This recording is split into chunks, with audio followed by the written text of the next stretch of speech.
সকলকে শুভেচ্ছা জানিয়ে আজ আমি দ্বিতীয় নম্বর সৃজনশীল জ্যামিতি নিয়ে আলোচনা করতে যাচ্ছি। প্রিয় শিক্ষার্থী, জ্যামিতি উপপাদ্যগুলো সাধারণত একটু জটিল হয়ে থাকে, অনেকে জটিল মনে করে এটাকে অ্যাভয়েড করে।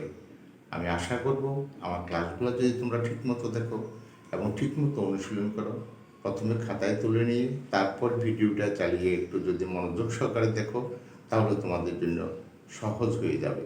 আমি বোর্ডে একটি প্রশ্ন নিয়েছি, সেই প্রশ্নটি নিয়ে এখন আলোচনা করব। আমার বোর্ডের প্রশ্নটি ছিল, ABDC বৃত্তের কেন্দ্র ও AB ও CD ব্যাস ভিন্ন দুটি জ্যা OE এবং OF যথাক্রমে কেন্দ্র থেকে AB ও CD এর উপর লম্ব। উদ্দীপকের তথ্যানুসারে চিত্র আঁকো। দেখো, প্রথমে একটা বৃত্ত আঁকতে হবে যার কেন্দ্র হচ্ছে O, ABDC একটি বৃত্ত ও কেন্দ্র বিশিষ্ট, অথবা ABDC বৃত্তের কেন্দ্র ও AB, এই AB এবং CD ব্যাস ভিন্ন। ব্যাস মানে কাকে বলে? বৃত্তের এক প্রান্ত থেকে কেন্দ্রের মাঝামাঝি দিয়ে অপর প্রান্ত পর্যন্ত যে সরলরেখা চলে গিয়েছে তাকে ব্যাস বলে। এখন এটা ব্যাস কেন্দ্র দিয়ে যায়নি, এই দুটো দুপাশ দিয়ে গিয়েছে, কেন্দ্রের দুপাশ দিয়ে গিয়েছে। ব্যাস ভিন্ন দুটি যায়, ওই AB এর উপর লম্ব, ওই লম্ব AB এবং OF লম্ব CD। জাস্ট উদ্দীপকের তথ্যানুসারে চিত্র আঁকো। আমরা চিত্র এঁকে এই সংক্ষিপ্ত বর্ণনাটুকু দিয়েছি। এর মার্ক আছে 2 মার্ক পেয়ে যাব। আশা করি তোমরা আমার কয়ের উত্তরটা বুঝতে পেরেছ। এবার আমরা ক্ষয়ে যাব। ক্ষয়ে বলছে AB = CD হলে, AB = CD হলে প্রমাণ করে যে ওই সমান OF। এখন বিশেষ নির্বাচন অনুযায়ী আমরা গিয়ে বললাম, মনে করি ABDC বৃত্তের কেন্দ্র O এবং AB ও CD বৃত্তের দুটি সমান জ্যা। OE লম্ব AB এবং OF লম্ব CD। OE লম্ব AB এবং তারপর এখানে বলছি OE এবং OF যথাক্রমে কেন্দ্র থেকে AB এবং CD এর উপর লম্ব। প্রমাণ করতে হবে কি? OE সমান OF, OE সমান OF। অঙ্কনে গিয়ে আমরা কি লিখলাম? OA, এই O থেকে A, OA এবং OC যোগ করি, OA এবং OC যোগ করি। দেখো, এখন আমার কি হলো? প্রথমে আমি লিখেছিলাম OE লম্ব OE লম্ব AB এবং OF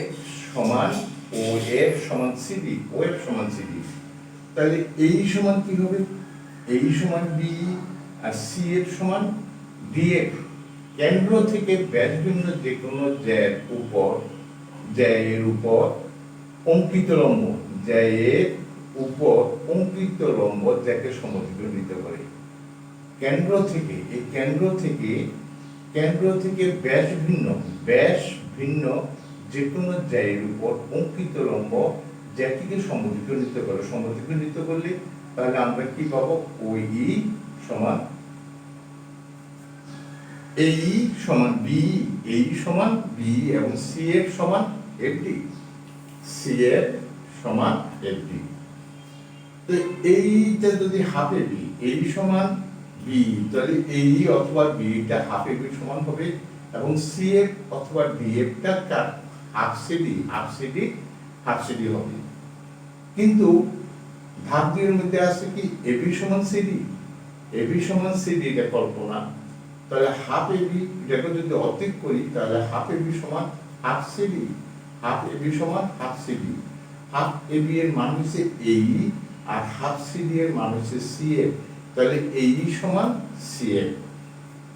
ধাপ 3, এখন ত্রিভুজ OEA এবং ত্রিভুজ OFC এই দুটো সমকোণী ত্রিভুজ।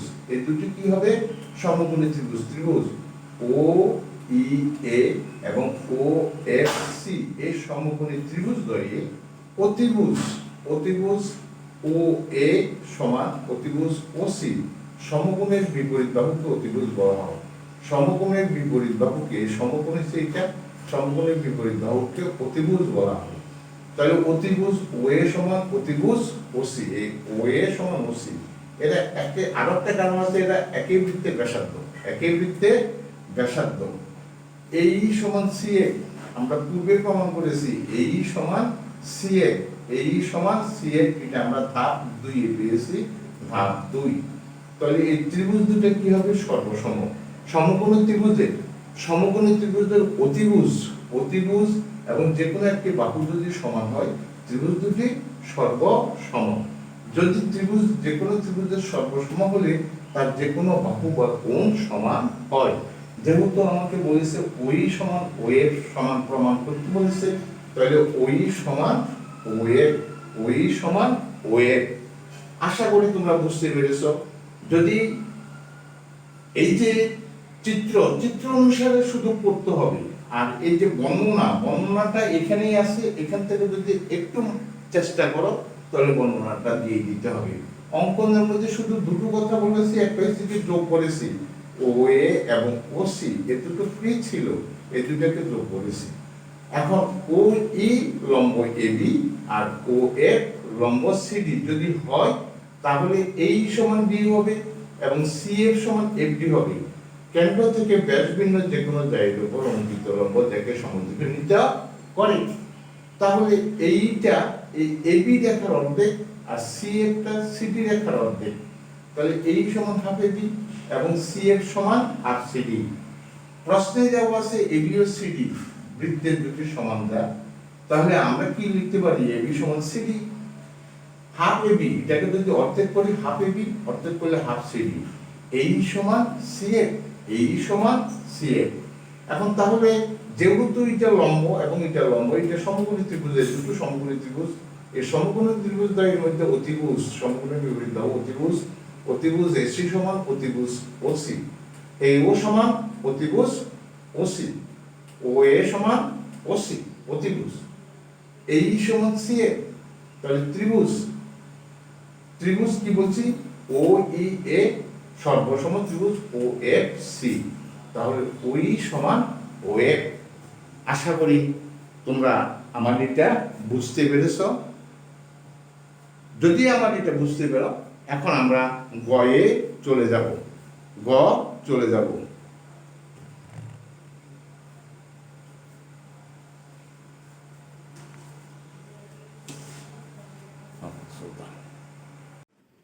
এখন আমরা গতে যাচ্ছি।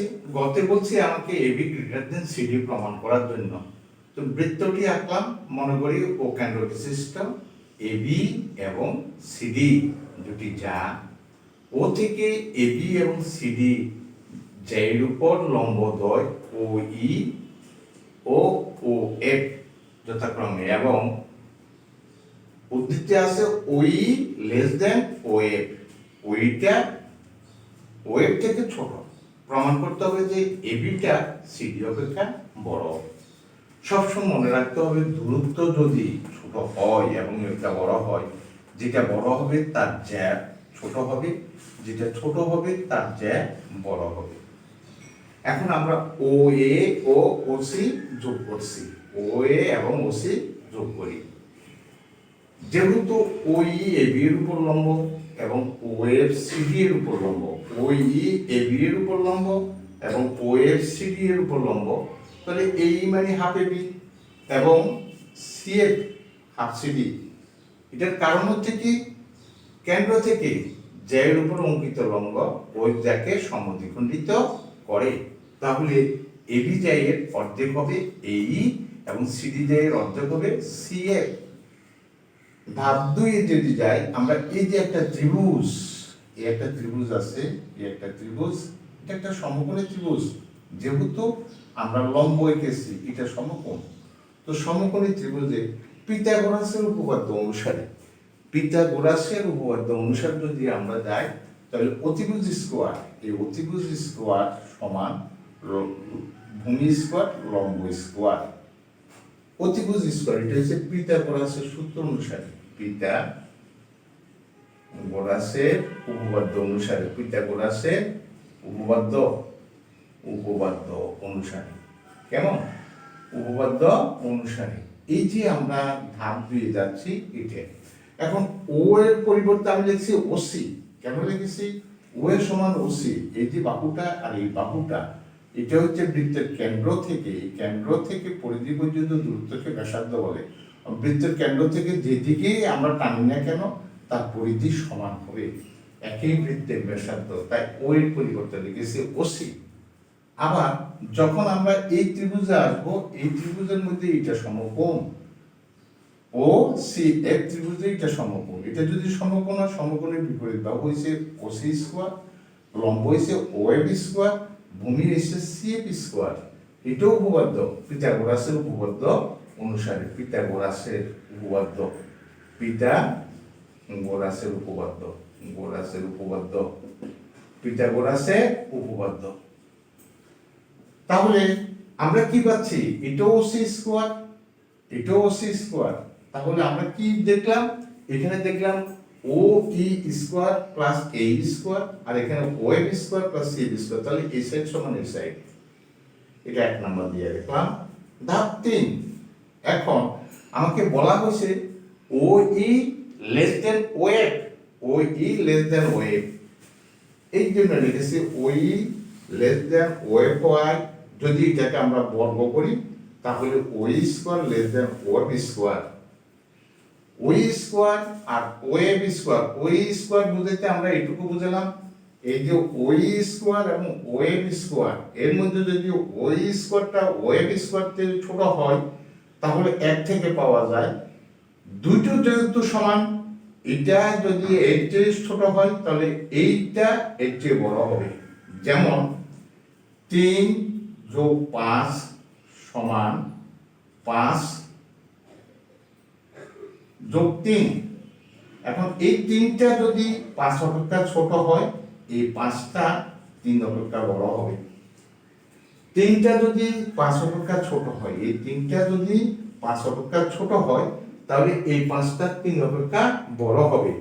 এই সূত্র অনুযায়ী আমরা 1 থেকে পাওয়া যায় A square greater than C F square.